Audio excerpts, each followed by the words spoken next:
বঙ্গ রাজনীতিতে ১৫ বছরের একচ্ছত্র শাসনের জবনিকা পতন। গুরু শিষ্যের দ্বৈরথ পশ্চিমবঙ্গের ইতিহাসে যে ঝড় তুলেছিল, বর্তমানে সেই রাজনৈতিক ভূমিকম্পের অভিঘাতেই সরগরম গোটা বাংলা। কি পেল, কে পেল, কেনই বা পেল, এমন নানান প্রশ্নের অন্দরমহলে আজ রোমাঞ্চ ওয়ার্ল্ড টিম। সেই সঙ্গে সকলের প্রত্যাশার পারদ কতটা চড়েছে সেটিও অনুধাবনের চেষ্টা করব আমরা। তাই শেষ পর্যন্ত আমাদের সঙ্গে থাকুন, আর ভালো লাগলে ভিডিওটি পরিচিত মহলে শেয়ার করার অনুরোধ জানাই। পশ্চিমবঙ্গের নতুন মুখ্যমন্ত্রী হলেন শুভেন্দু অধিকারী। ৮ই মে বিজেপির পরিষদীয় দলনেতা নির্বাচিত হন তিনি। ৯ই মে ব্রিগেড প্যারেড গ্রাউন্ডে রাজ্যের নতুন মুখ্যমন্ত্রী হিসেবে শপথ নিলেন শুভেন্দু অধিকারী। উপস্থিত ছিলেন প্রধানমন্ত্রী নরেন্দ্র মোদী সহ রাজনীতি জগতের রথী মহারথীরা।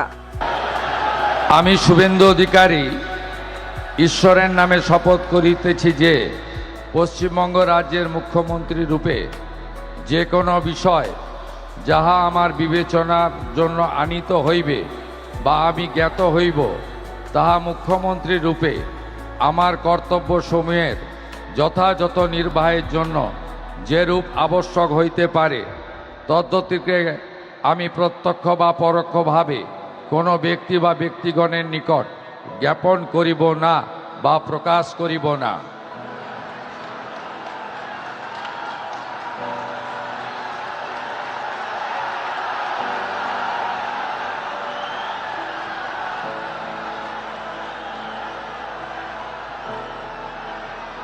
পশ্চিমবঙ্গের সপ্তদশ বিধানসভার মেয়াদ ছিল বুধবার ৭ই মে পর্যন্ত।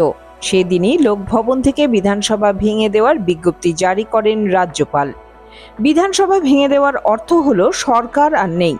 সাধারণত ক্ষমতার পালাবদলের ক্ষেত্রে নির্বাচনে পরাজয় মেনে নিয়ে বিদায়ী মুখ্যমন্ত্রী রাজ্যপালের কাছে পদত্যাগপত্র জমা দেন। নতুন সরকার শপথ না নেওয়া পর্যন্ত তাকেই তদারকি মুখ্যমন্ত্রী হিসেবে দায়িত্ব পালনের জন্য রাজ্যপাল অনুরোধ জানান। কিন্তু পশ্চিমবঙ্গের ক্ষেত্রে এবারের চিত্রটা ছিল অন্য। পরাজয় কিছুতেই স্বীকার করলেন না প্রাক্তন মুখ্যমন্ত্রী মমতা ব্যানার্জি। মুখ্যমন্ত্রী ইস্তফা না দেওয়ায় অভূতপূর্ব পরিস্থিতি তৈরি হয়। নিয়ম অনুযায়ী তাই রাজ্যপালকে বিধানসভা ভেঙে দিতে হয়। এরপর বৃহস্পতিবার সন্ধে থেকে শনিবার পর্যন্ত রাজ্যের শাসনভার থাকে সরাসরি রাজ্যপালের হাতে। প্রসঙ্গত আরও একবার জানিয়ে রাখি, 2026-এ পশ্চিমবঙ্গ বিধানসভা নির্বাচনে 294টি আসনের মধ্যে 293টির ভোটের ফল জানা গেছে গত 4 মে। 207টিতেই জয়ী হয়েছেন বিজেপি প্রার্থীরা। তৃণমূল কংগ্রেস 80টি আসনে জিতেছে। 6টি আসন পেয়েছে বাম, কংগ্রেস এবং অন্যান্য দলগুলি। দক্ষিণ 24 পরগনার ফলতা কেন্দ্রে আগামী 21শে মে পুনর্নির্বাচন। এবারে একদিকে ছিল তৃণমূল সুপ্রিমোর 15 বছরের শাসনের হ্যাট্রিক রক্ষার চ্যালেঞ্জ, অন্যদিকে বিজেপির প্রধান মুখ হিসেবে শুভেন্দু অধিকারীর ছিল পরিবর্তনের স্বপ্ন। একতা রাজনৈতিক গুরু শিষ্য এবার ছিল যুযুধান দুই শিবিরের মুখ। তৎকালীন মুখ্যমন্ত্রী মমতা ব্যানার্জিকে বিরোধী দলনেতা শুভেন্দু অধিকারী 15,000-এর বেশি ভোটে হারিয়ে দেন। পশ্চিমবঙ্গের রাজনৈতিক ইতিহাসে বিরোধী দলনেতা এবং মুখ্যমন্ত্রীর এমন সম্মুখ সমর বেশ বিরল। রোমাঞ্চ ওয়ার্ল্ড টিম আজ এই দ্বৈরথের পূর্ববর্তী ইতিহাসে চোখ রাখতে চলেছে। মমতা বন্দ্যোপাধ্যায় বনাম শুভেন্দু অধিকারী, নাম দুটির মধ্যেই লুকিয়ে রয়েছে গত 2 দশকের বাংলা রাজনীতির উত্থান পতনের ইতিহাস। তাদের সেই লড়াই শুধু ক্ষমতার ছিল না, ছিল অস্তিত্বের। মমতা বন্দ্যোপাধ্যায়ের রাজনৈতিক কেরিয়ার যেন এক দীর্ঘ লড়াইয়ের মহাকাব্য। 1970-এর দশকে কংগ্রেসের হাত ধরে রাজনীতিতে আসা সেই মেয়েটি একদিন সোমনাথ চ্যাটার্জির মতো দিগ্গজ নেতাকে হারিয়ে চমকে দিয়েছিলেন। 1998 সালে তৃণমূল কংগ্রেস গঠন এবং সিঙ্গুর নন্দীগ্রামের জমি আন্দোলন তাকে সাধারণ মানুষের দিদি হিসেবে জনপ্রিয়তা দেয়। 2011 সালে 34 বছরের বাম শাসনের অবসান ঘটিয়ে তার নবান্ন দখল ছিল বঙ্গ রাজনীতিতে এক ঐতিহাসিক মোড়। লক্ষ্মীর ভাণ্ডার, সবুজ সাথী থেকে শুরু করে দুয়ারে সরকারের মতো জনমোহিনী প্রকল্প তার প্রধান শক্তি। কিন্তু 2026-এ তার সামনে বড় বাধা হয়ে দাঁড়িয়েছিল অ্যান্টি ইনকামবেন্সি এবং একের পর এক দুর্নীতির অভিযোগ। অন্যদিকে শুভেন্দু অধিকারী এমন একজন নেতা যার ধমনীতেই রাজনীতি। অধিকারী পরিবারের প্রভাব মেদিনীপুরের গণ্ডি ছাড়িয়ে আজ গোটা রাজ্যে ব্যাপ্ত। আগামী 5 বছর তিনি সামলাবেন রাজ্যের একাধিক দপ্তর।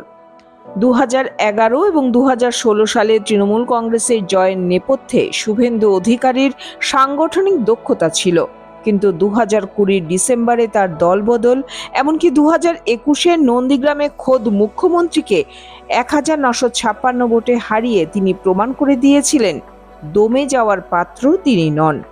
2026 বিধানসভা নির্বাচনে তার তুরুপের তাস ছিল মোদি ম্যাজিক এবং তৃণমূল কংগ্রেসের অভ্যন্তরীণ ক্ষোভ। বাঙালিয়ানা এবং নারী শক্তির সমর্থনকে যখন রাজ্যের তৎকালীন মুখ্যমন্ত্রী মমতা ব্যানার্জি তুরুপের তাস হিসেবে ব্যবহার করছিলেন, সোনার বাংলা গড়ে তোলার দাবি জানিয়েছিলেন শুভেন্দু অধিকারী। উত্তরবঙ্গ থেকে জঙ্গলমহল, শুভেন্দু মেদিনীপুরের ভূমিপুত্র হয়ে মমতাকে চ্যালেঞ্জ ছুড়ে দিয়েছিলেন, আর মমতাও তার লড়াকু ইমেজ দিয়ে দিল্লির বহিরাগত তত্ত্বকে হাতিয়ার করেছিলেন। কিন্তু 4 মে শেষ হাসি হাসল গেরুয়া শিবির। রাজনীতিতে চিরস্থায়ী শত্রু বা মিত্র বলে কিছু হয় না, থাকে শুধু স্বার্থ এবং আদর্শের সংঘাত। মমতা ব্যানার্জি তার দুর্ভেদ্য দুর্গ শেষ পর্যন্ত রক্ষা করতে পারলেন না। দলের পরিষদীয় নেতা নির্বাচিত হওয়ার পর শুভেন্দু অধিকারী প্রাতিষ্ঠানিক দুর্নীতির বিরুদ্ধে অবসরপ্রাপ্ত বিচারপতির নেতৃত্বে তদন্ত শুরুর কথা স্পষ্ট জানিয়ে দিলেন। সে আরজিকর হোক বা সন্দেশখালির ঘটনা, অথবা সরকারি অর্থ তছরূপের নানাবিধ অভিযোগ, সবকিছু এবার কি তবে ন্যায় বিচার পাবে? সংকল্প পত্রের প্রতিটি সংকল্প সঠিক সময়ে পূরণ করা হবে বলে নতুন মুখ্যমন্ত্রী প্রতিশ্রুতি দিয়েছেন। আমি নয়, আমরাতে বিশ্বাসী, এমন প্রত্যয় ব্যক্ত করেছেন রাজ্যের মুখ্যমন্ত্রী শুভেন্দু অধিকারী। তাহলে বঙ্গ রাজনীতিতে শুরু হতে চলেছে নতুন অধ্যায়। মানুষ অনেক প্রত্যাশা নিয়ে আগামী দিনের অপেক্ষায় রয়েছেন। শুধুমাত্র আর্থিক সহায়তা নয়, বরং নিশ্চিন্ত কর্মসংস্থান চায় সাধারণ মানুষ। হিংসা নয়, বরং সুস্থ সমাজের অপেক্ষায় বসে আপামর বঙ্গবাসী। একটা কথা তো পরিষ্কার, 2026 এই নির্বাচনী মহাযুদ্ধের ঘাত প্রতিঘাত দেশের গণতান্ত্রিক ইতিহাসের পাতায় স্বর্ণাক্ষরে লেখা থাকবে। আপনাদের কি মনে হয়, নতুন সরকার কি পারবে মানুষের মন থেকে বিগত দুঃস্বপ্নগুলোকে ভুলিয়ে দিতে? নানা রকম প্রকল্পের বোঝা থেকে মাথা তুলে দাঁড়াতে পারবে কি রাজ্যের স্বাস্থ্য, শিক্ষা বা শিল্প? 2047 সালের মধ্যে বিকশিত ভারত গড়ে তোলার যে লক্ষ্য, তাতে সামিল হতে পারবে তো এই পশ্চিমবঙ্গ?